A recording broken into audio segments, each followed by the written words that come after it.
Bonsoir Benjamin Bayard. Bonsoir. On va commencer par la première question, donc entrons immédiatement dans le vif du sujet. Par quels moyens les multinationales ou les services de renseignement peuvent connaître ce que nous aimons et nous faisons? Alors, les services de renseignement, essentiellement en passant par les multinationales. Ils ont très peu de moyens propres de surveiller la totalité de la population. C'est-à-dire que quand on dit qu'on est surveillé par la NSA, ce n'est pas la NSA en propre qui vient poser des micros dans ma piole. Il n'y a que très peu de gens qui sont surveillés comme ça. Essentiellement, la NSA prend ces informations chez les multinationales. Donc pour répondre à la question, ça commence par qu'est-ce que les multinationales savent? En fait, elles savent énormément de choses. Il y a un nombre considérable d'activités humaines qui se font de manière électronique et numérique aujourd'hui, qui laissent des traces. Le plus évident, c'est ça, c'est le téléphone.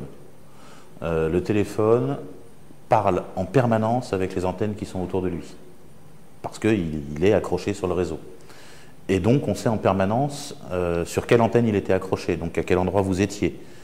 Ça, ce sont des données qui sont enregistrées. Les opérateurs enregistrent ces données-là. En France, typiquement, c'est une obligation légale pour l'opérateur de l'enregistrer et de conserver ça pendant 1 an. Donc pendant 1 an, ils notent, ils gardent le 23 janvier à 17h12, tel téléphone était visible sur telle antenne, donc dans tel quartier de telle ville, de manière extrêmement précise. Et donc ces informations-là sont les informations que la NSA recueille.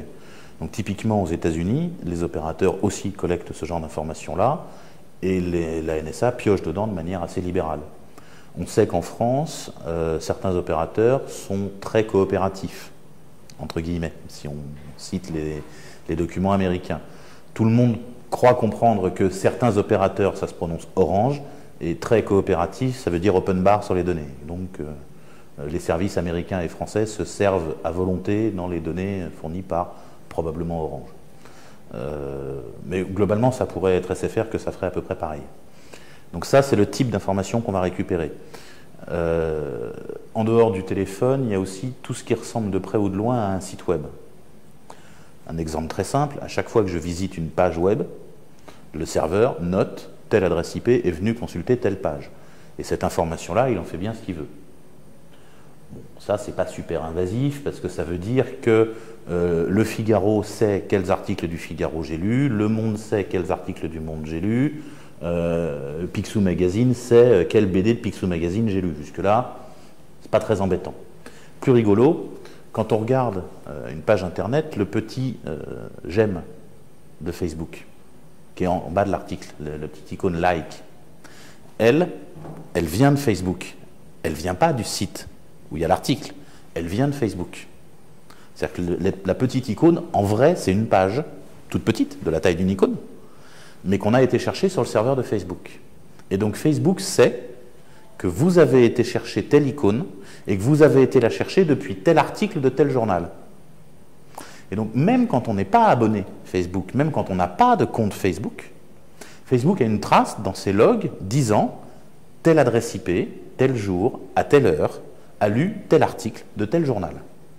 Pour tous les articles de tous les sites sur lesquels il y a des logos like. C'est-à-dire l'immense majorité des grands médias, des blogs, de tout ce qui ressemble à du site communautaire, de tout ce qui ressemble à des forums, etc., etc., etc. Et donc la quantité d'informations que ça représente est phénoménale. Mais ce ne sont pas des infos qui ont été espionnées. Ils n'ont pas violenté mon ordinateur pour qu'ils leur disent. Mon ordinateur a affiché une page web. Dans cette page web, il y avait écrit « il faut aller chercher telle image » sur le serveur de Facebook. Il a été chercher l'image en question, et voilà. Techniquement, c'est à ma demande que ça a eu lieu. C'est parce que j'ai demandé à voir la page que cette information a été transmise. Par contre, le blanc-seing donné à Facebook pour conserver ça, pour archiver ça, ça, ils m'ont rien demandé, j'ai rien signé. Il y a les conditions d'utilisateur quand même. Ah, mais moi, je ne suis pas abonné. Ouais. C'est vrai, pour ceux qui n'ont pas Facebook. Mais même quand je consulte, je suis en train de lire Télérama.fr, j'y suis pas en tant qu'abonné Facebook, j'y suis juste en tant que je lis le site. c'est très bizarre ce transfert d'informations, il pose problème. Et donc ça fait partie des traces qu'on laisse de manière totalement inconsciente. Je veux dire, quand on va visiter une page web, on est en général extrêmement peu conscient de la quantité d'informations qu'on laisse ailleurs que là où on est allé. Et donc typiquement dans les choses qui ont été montrées par Edward Snowden, il y a le fait que la NSA accède de manière assez libre à la totalité des informations stockées par les géants américains, Facebook, Google, Apple, Amazon, etc., etc. Or, si on regarde les endroits où il y a le +1 Google, les endroits où il y a le petit T Twitter, où il y a le like Facebook, ça fait 80% de ce qu'on visite, 90% de ce qu'on visite. Et ça, c'est entièrement centralisé aux États-Unis et la NSA y a accès. Okay. Donc voilà comment ils font pour tout savoir sur nous. Après, il y a les choses évidentes. Ils ont accès à ce qu'on fait sur Facebook, donc quand vous discutez, même en chat privé sur Facebook, il n'y a pas de vrai chat privé sur Facebook. Le chat privé, il est entre mon ordinateur et celui de Facebook, et entre celui de Facebook et celui de mon interlocuteur, mais tous les messages transitent par un ordinateur appartenant à l'entreprise Facebook. Et donc ça, c'est archivé. C'est la preuve, on ferme son navigateur, on détruit son ordinateur, on met le feu chez soi, on prend un ordinateur tout neuf, on se connecte à son compte Facebook et on retrouve l'historique des messages. Donc c'est bien qu'ils sont stockés à l'autre bout. Et s'ils sont stockés à l'autre bout, la NSA a une copie, globalement. Ce que nous a appris Edward Snowden, c'est ça. Donc la deuxième question, comment sait-on que nous sommes sous surveillance? Alors, compliqué. Tout dépend de comment on interprète la question. Comment est-ce que je sais que la NSA accède à toutes ces informations? Parce que Edward Snowden, ancien de la NSA, a fait fuiter dans la presse des documents qui le prouvent. Donc ça, c'est comment on sait qu'on est surveillé. Après, si moi, personnellement, je suis l'objet d'une surveillance, c'est pas détectable. Il y a des tas de choses qui sont détectables, qui sont de la police à grand-papa.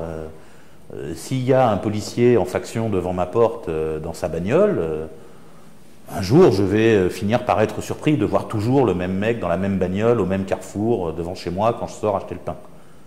Mais la surveillance qui a lieu en ligne, par définition, on ne peut pas l'avoir. La surveillance, un téléphone qui est sur écoute aujourd'hui, c'est pas détectable. Dans les années 50, un téléphone qui est sur écoute, sont des pinces crocodiles qui sont branchées sur le fil. C'est très mécanique, ça fait du bruit, ça fait des parasites, ça s'entend. Aujourd'hui, un téléphone qui est mis sur écoute, ça fait un bon moment que dans tous les pays un tout petit peu civilisés, tout est numérique en matière de téléphonie, et donc c'est juste un fichier qui est copié. Et un fichier qui est copié, ça ne s'entend pas. Ça ne se voit pas, ça ne se détecte pas, ça ne se mesure pas. Donc il n'y a aucun moyen de savoir qu'un téléphone est mis sur écoute par un gouvernement. Il n'y a pas moyen de le savoir, à part le bon sens. Si vous êtes grand dealer et que vous pensez être peut-être éventuellement suspect, il est évident que vous êtes sur écoute. Donc concrètement, à partir du moment où nous sommes connectés via le web, est-ce que n'importe qui de compétent dans le domaine peut nous surveiller? Non. D'abord, il ne suffit pas d'être connecté via le web. Typiquement, je peux citer comme ça des dizaines de sites web sur lesquels on peut aller se promener, on peut passer sa journée à discuter, etc., sans être tracé par personne. Je donne un exemple très simple. Sur le blog de FDN, il n'y a pas de like en bas des articles, il n'y a pas de Google +1, il n'y a pas d'icône Twitter, il n'y a rien. Il y a une page en texte, pas spécialement jolie, au niveau design c'est un peu moyen, mais il y a une page en texte avec ce qu'on a voulu publier comme information dedans, avec en dessous une tralée de commentaires, et il n'y a rien d'autre. Ça ne laisse pas de traces. Ça laisse des traces que sur notre site web disant telle personne est venue. Et nous, on sait qui est venu nous lire. Ce n'est pas une trace intrusive. Après, quelqu'un, si compétent soit-il, n'a pas accès de manière magique à l'information. C'est-à-dire, quand une personne A va lire un article sur tel site et qu'il y a un petit like en bas de la page, le gars qui a la main sur le site web, c'est qui est venu le lire. Le gars qui a la main sur l'ordinateur de la personne sait ce qu'on a fait. C'est-à-dire, si je mets un mouchard dans un ordinateur, je sais ce que l'ordinateur fait. Et Facebook sait qui est venu. Mais quelqu'un qui est en dehors de ces trois-là, si compétent soit-il, n'a accès à rien. Il n'y a que les intermédiaires techniques qui ont accès à des choses. Mon fournisseur d'accès Internet peut savoir ce que je vais regarder. Ça, c'est assez facile. Mon opérateur de téléphonie peut savoir à qui j'ai téléphoné. Il s'en sert pour me facturer. N'importe quel employé qui est dans le bon service de mon opérateur de téléphonie peut avoir accès à ma facture détaillée et savoir à qui j'ai téléphoné. Donc, les personnes qui ont accès à l'information ne sont pas les personnes qui ont la bonne compétence. Ce sont les personnes qui sont au bon endroit, dans l'organigramme de la bonne entreprise. C'est plus une question d'accès à l'information qu'une question de compétence. Après, les questions de compétence vont se jouer sur pirater un ordinateur. Ouais, voilà. Ça, c'est autre chose. Et ça, c'est absolument pas lié à la surveillance généralisée. Si j'ai la compétence informatique pour pirater et prendre en main votre ordinateur, je suis capable à partir de là d'installer un logiciel qui va me dire il utilise tel navigateur, il s'en sert pour aller regarder tel site web, pour intercepter ses mails, etc., etc. Ça, c'est du vrai piratage. La surveillance généralisée, c'est pas ça. Le problème de la surveillance généralisée n'amène pas à ça. Ça, c'est juste du piratage. La bonne réponse à ça, c'est de désinstaller Windows. Ça fait longtemps que c'est la bonne réponse à ça. La bonne réponse à ça, c'est de se méfier des logiciels mal écrits. C'est de se méfier des versions trop anciennes. Mais ça, c'est pas du domaine de l'atteinte à la vie privée. Ça, c'est purement du piratage informatique. Bah justement, j'avais la question suivante là-dessus. Comment se protéger? Quels sont les outils pour éviter le fichage? Alors, pour éviter le fichage, il n'y a pas moyen. Ça, c'est très simple. Il n'y a pas moyen. La bonne méthode, c'est d'aller vivre tout nu dans la forêt, plutôt en Amazonie. Ça fonctionne. Antarctique. Ouais, mais l'Antarctique fait froid en fait. Il n'y a pas à manger, c'est très compliqué. Alors qu'en Amazonie, on a des chances de survivre. Il n'y a pas moyen d'y échapper. Le premier fichage en France, c'est l'état civil. J'ai un prénom, un nom, j'ai été enregistré le jour de ma naissance, je suis fiché, point. Est-ce que c'est grave? C'est une autre question, mais le premier fichage, c'est celui-là. Après, il y a, dans les systèmes qui fichent de manière systématique, il y en a un gros paquet. Tout le bancaire. Mon banquier sait ce que je fais, mais ça, c'est pas nouveau. C'est depuis qu'il y a des banquiers et qu'il y a des moyens de paiement autres que l'argent liquide. Il sait à qui j'ai fait des chèques, il sait à quel endroit, parce que comme un con, je mets le nom de la ville sur le chèque. Essayez, mettez n'importe quoi sauf le bon nom pour la ville et ça marche très bien. Et quand vous faites un chèque à Paris, mettez Orléans. Impeccable. Ça, c'est du fichage de 1930.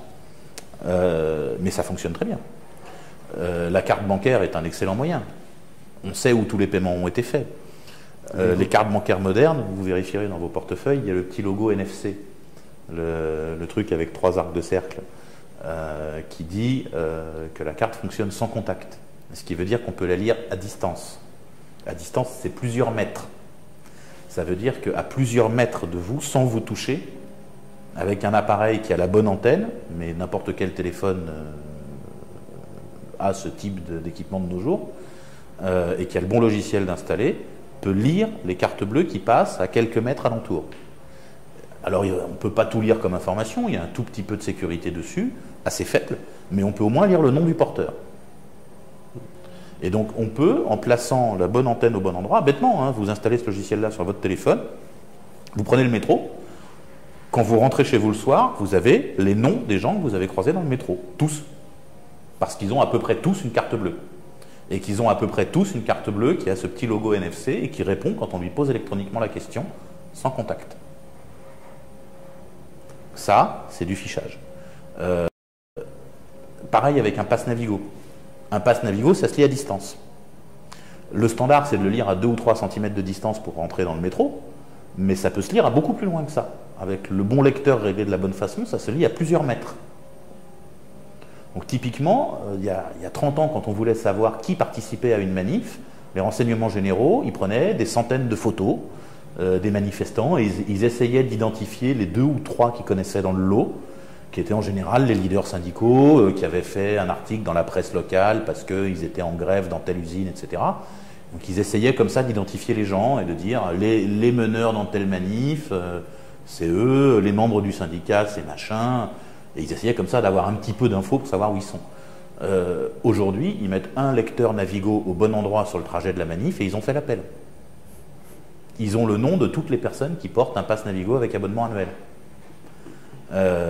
Et pour ceux qui n'ont pas de pass Navigo avec abonnement annuel, mais une carte bleue, en mettant le lecteur juste à côté, ils ont l'autre moitié de la liste des présents.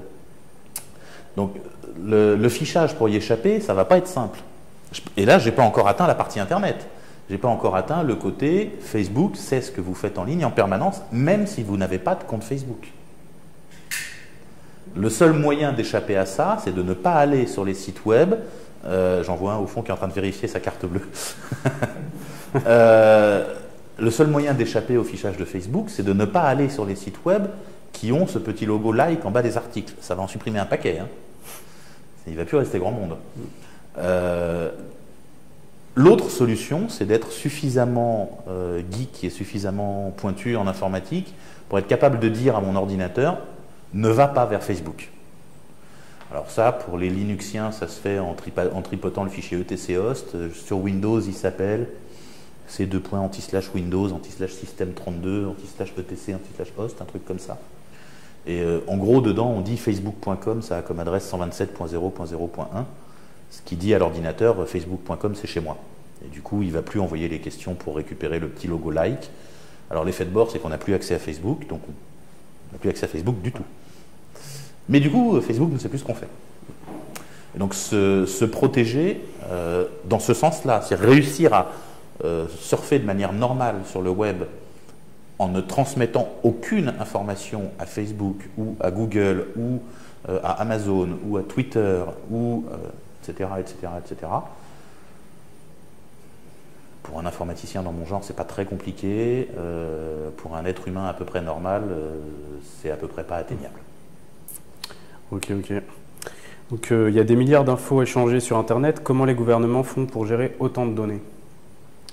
Ils ne les gèrent pas. Il y a un élément de réponse que j'oublie quand même sur comment éviter le fichage. Il y a le fait il y a une partie du fichage qu'on ne peut pas éviter. Il y a une chose qu'on peut éviter qui est de donner trop d'informations et de les donner en clair.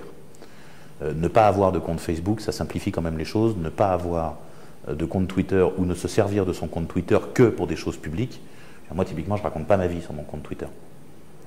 Je joue mon rôle de porte-parole de FDN, je diffuse la bonne parole, point barre. Je ne raconte pas mes ongles incarnés, enfin, voilà.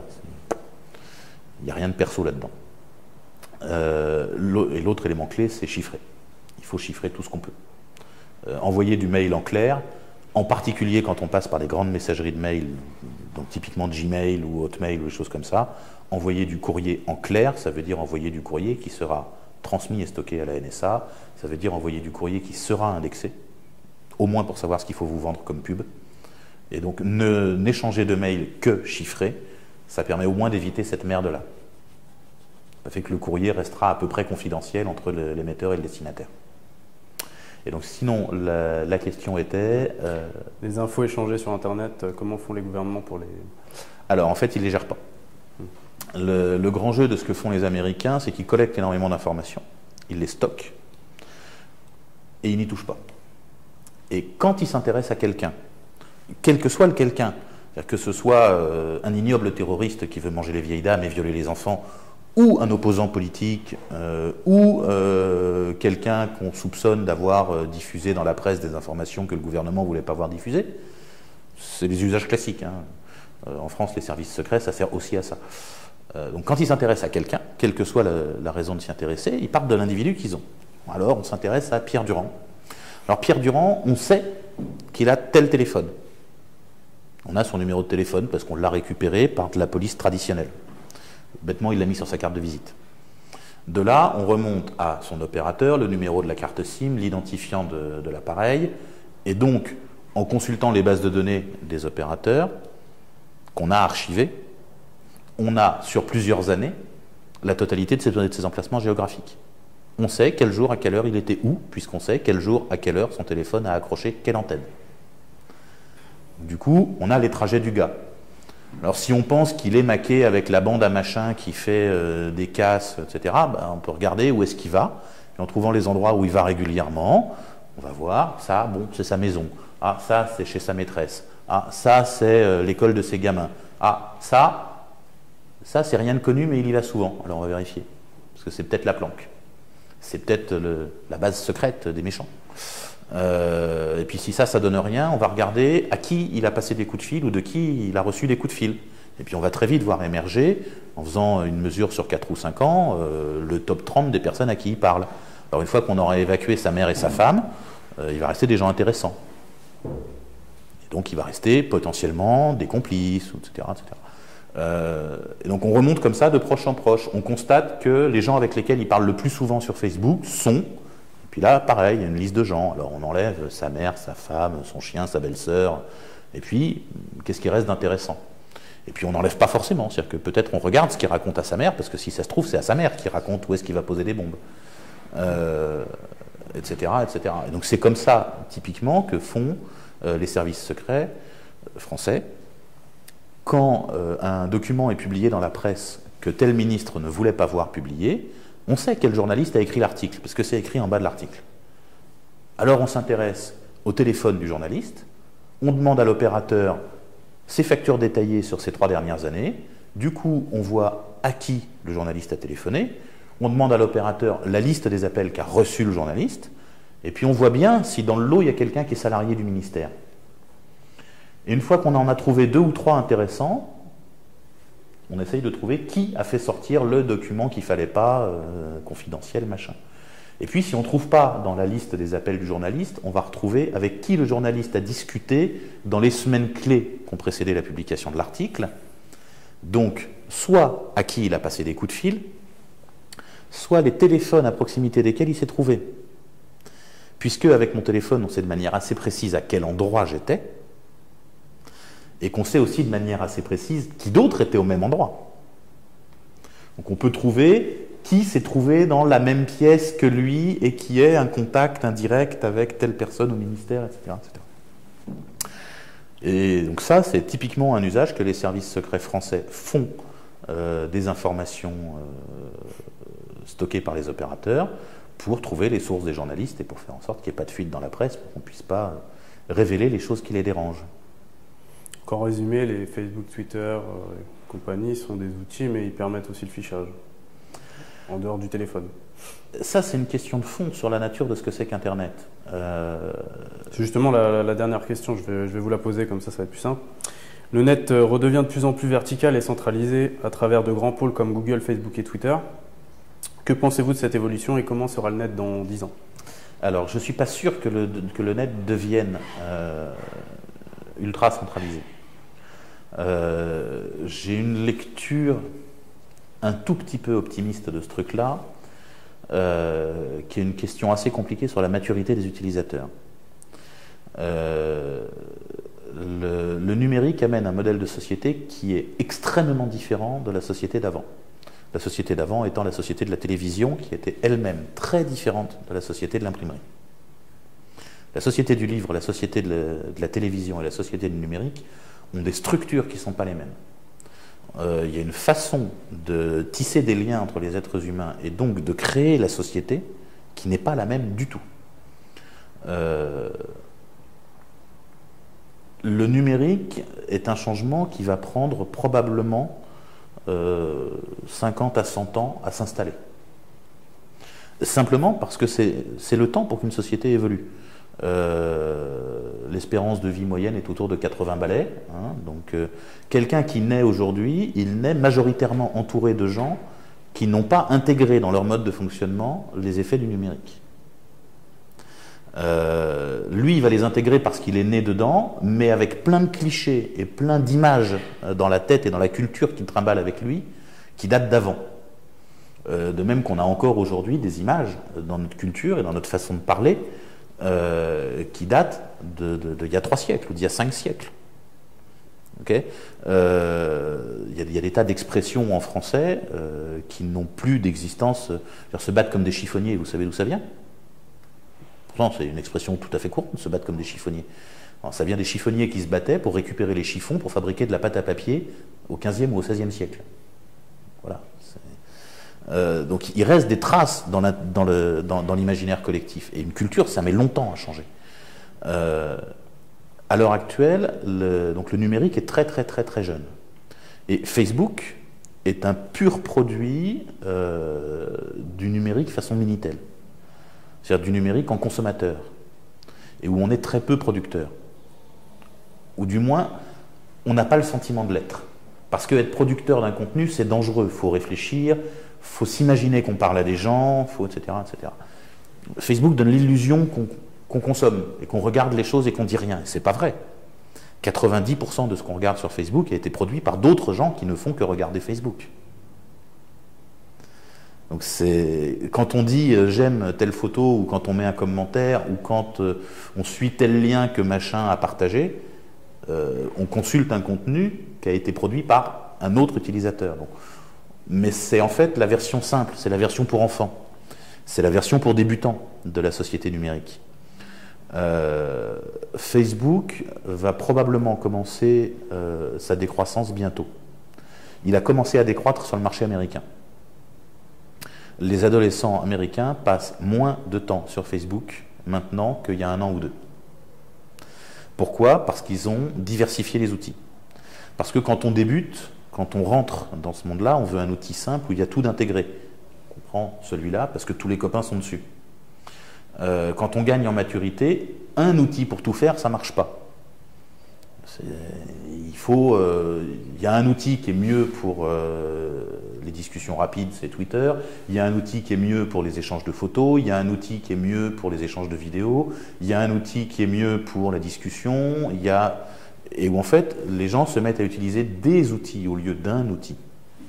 Ce n'est pas Google+ qui détrône Facebook. C'est un ensemble d'outils un tout petit peu plus divers qui remplace un outil unique. Et je pense que ce mouvement va continuer. Simplement, ce qu'on voit, la proéminence majeure des outils ultra centralisateurs comme Facebook et Google, ça représente un risque très fort, ça représente un vrai problème, en particulier parce que ça permet la surveillance généralisée, puisque ça crée un point central. Quand toutes les communications passent par un point unique, il suffit de surveiller le point unique et on a surveillé la totalité de la population mondiale. Mais pour moi, cet élément-là, cette proéminence de quelques grands acteurs très verticalisés, c'est un indice d'immaturité. C'est un signe de manque de maturité des utilisateurs. Ce ne sont pas des utilisateurs qui étaient intelligents et qui sont devenus bêtes. Ce qui fait le développement de ça, c'est l'augmentation du nombre d'utilisateurs. Quand nous étions entre nous, sur Internet, comme je l'ai connu en 92 ou en 93, on était un tout petit nombre. On était peut-être 20 000 internautes en France, maximum. Sur les 20 000 en question, le plus illettré avait un diplôme d'ingénieur. Donc on était sur un public extrêmement éduqué, très peu nombreux, de gens passionnés, qui s'étaient donné un mal de chien pour trouver un accès Internet, hein, parce que ça ne se trouvait pas. Aujourd'hui, il suffit de taper le coin d'une porte et il y a 2 accès Internet qui tombent. Ça ne se trouvait pas comme ça à l'époque. Il fallait dépenser une quantité de blé pas croyable rien que pour avoir un ordinateur. Et donc on était entre gens extrêmement sélectionnés. Et cette extrême sélection faisait qu'on était entre gens plutôt très habitués au fonctionnement d'Internet et prêts à y consacrer beaucoup d'énergie et de temps, etc. etc. Aujourd'hui, ce qu'on trouve comme population sur le réseau, ce qu'on a trouvé à partir de 2003-2004, quand l'accès ADSL est devenu vraiment grand public, c'est n'importe qui ne sait pas bien pourquoi il a acheté un ordinateur, il a acheté un accès ADSL parce que le voisin en avait pris un, il a un ordinateur parce que le gamin était jaloux des copains d'école qui en avaient un, etc. Ils ne savent pas bien pourquoi ils l'ont pris. Et qu'est-ce qu'ils font avec? Le premier truc simple qui leur tombe sous la main. Et il se trouve que le premier truc simple qui leur tombe sous la main, c'est celui qui ressemble le plus possible à la télévision. Et donc c'est le truc ultra vertical, très centralisé, où il n'y a pas besoin de réfléchir, où il n'y a pas besoin de chercher ce qu'on fait, etc., etc. Et donc on reprojette immédiatement toutes nos habitudes de la vie de tous les jours en ligne.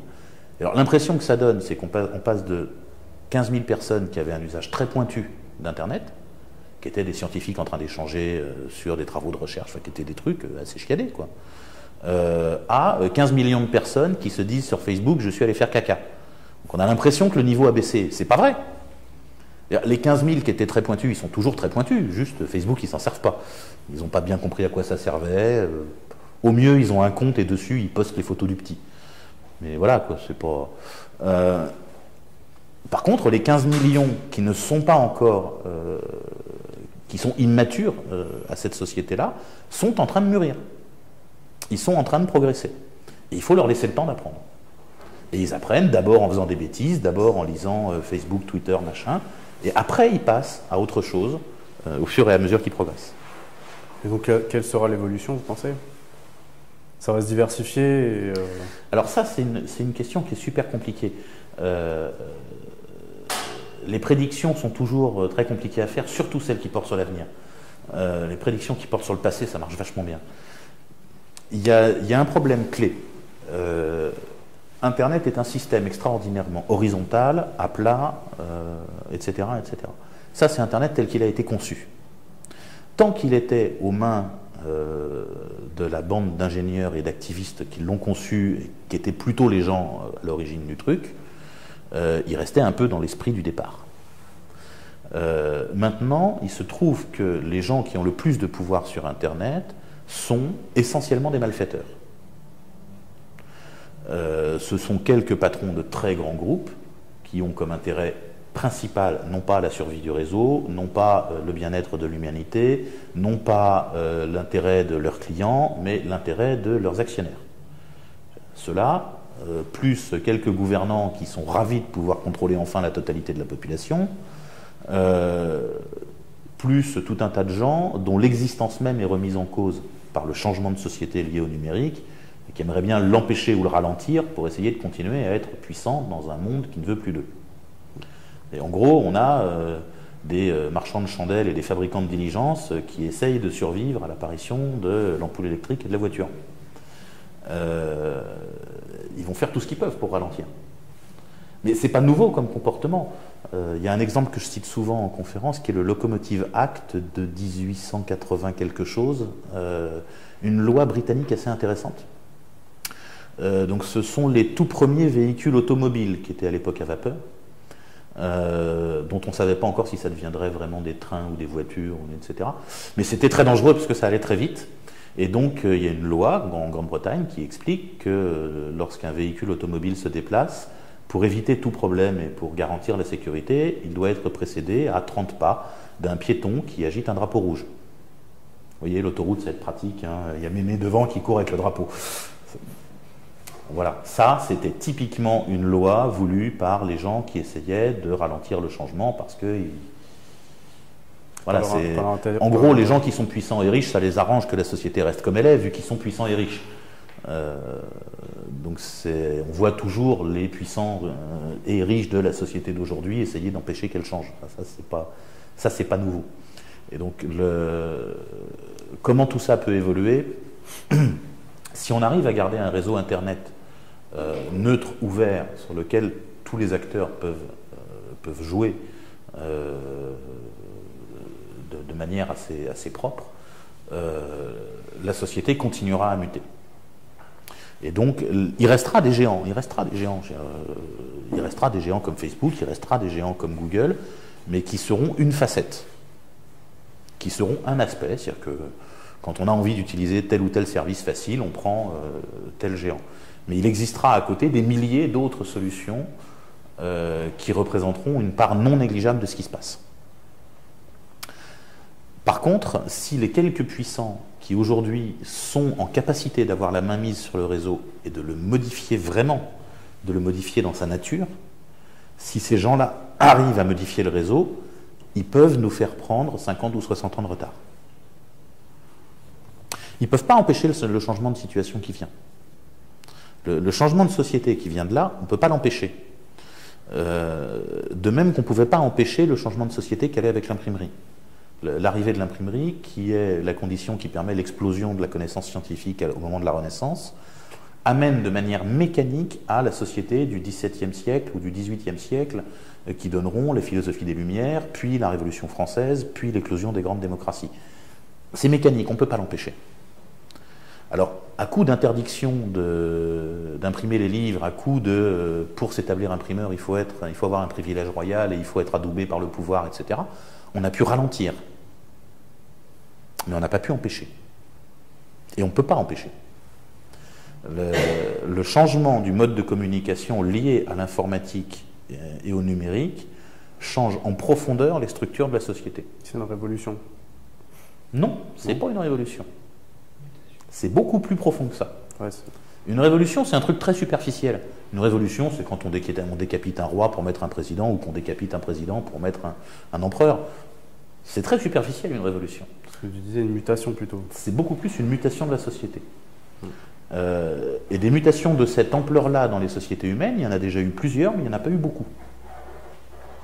Les très grandes mutations qui touchent au changement dont on communique, enfin la façon dont on communique et où on change l'outil avec lequel les humains communiquent entre eux. La définition d'une société, c'est des interactions entre les individus. La somme des interactions entre individus forme ce qu'on appelle une société. Quand on change la façon dont les individus interagissent entre eux, on change la société. Totalement. Beaucoup plus qu'en changeant de religion.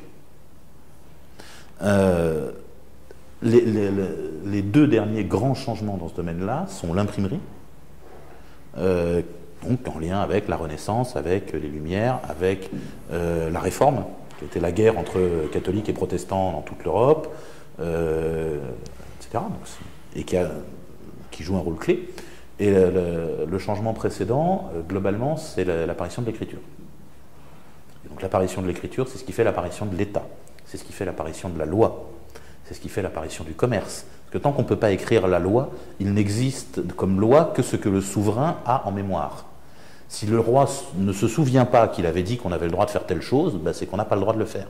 Ce qui compte, c'est pas qu'il l'ait dit, c'est qu'il s'en souvienne. Mais ça, c'est comme les gamins à la maison. Hein. Ce qui compte, c'est pas ce qui est interdit, c'est ce dont papa se souvient que c'est interdit. S'il a oublié qu'il l'a interdit, c'est que c'est devenu autorisé. Et donc, l'apparition de l'écriture, ça joue un rôle clé. On a même du vocabulaire pour ça. Une société qui date d'avant l'écriture, ça porte un nom. La préhistoire. Ça s'appelle une société préhistorique. Donc, c'est quand même quelque chose de très précis. Préhistorique, ça ne veut pas forcément dire homme des cavernes qui court à quatre pattes dans la forêt. Hein. C'est préhistorique, en Europe, c'est il y a 3000 ans. C'est il y a à peu près 3-4 000 ans en Europe. C'est pas, il y a 3-4 000 ans, les humains, ils étaient comme vous et moi. Hein. Ils savaient déjà construire des maisons, élever du bétail, faire du manger. Ils ne savaient pas forcément fabriquer des ordinateurs et des machines à laver, mais ils étaient physiologiquement parfaitement identiques à ce que nous sommes aujourd'hui. Parfaitement identiques. Et ils n'avaient pas du tout les mêmes structures de société. Et donc ce que ça change, c'est vraiment la structure de la société. Et comment tout ça évoluera? La vision la plus pessimiste, c'est de dire que Orange, Facebook et Google vont réussir à s'entendre pour nous la mettre profond et on va avoir un réseau tout pourri dans les 60 ans qui viennent. La vision un petit peu optimiste, c'est qu'on arrivera enfin à faire en sorte que nos politiques se bougent un tout petit peu pour défendre quelques éléments d'intérêt général qui suffiront à ce que l'évolution de la société ait lieu. Je ne sais pas si c'est une évolution bénéfique, hein. Je n'ai pas dit que c'était en mieux. L'homme préhistorique qui faisait des dessins dans les grottes de Lascaux, si ça se trouve, il était plus heureux que vous et moi. Hein. Je ne sais pas si c'est bien ou pas bien. Ce que je sais, c'est que c'est inévitable. D'accord, on va finir sur cette note. Je vous remercie Benjamin et puis bonne continuation à vous. Merci beaucoup.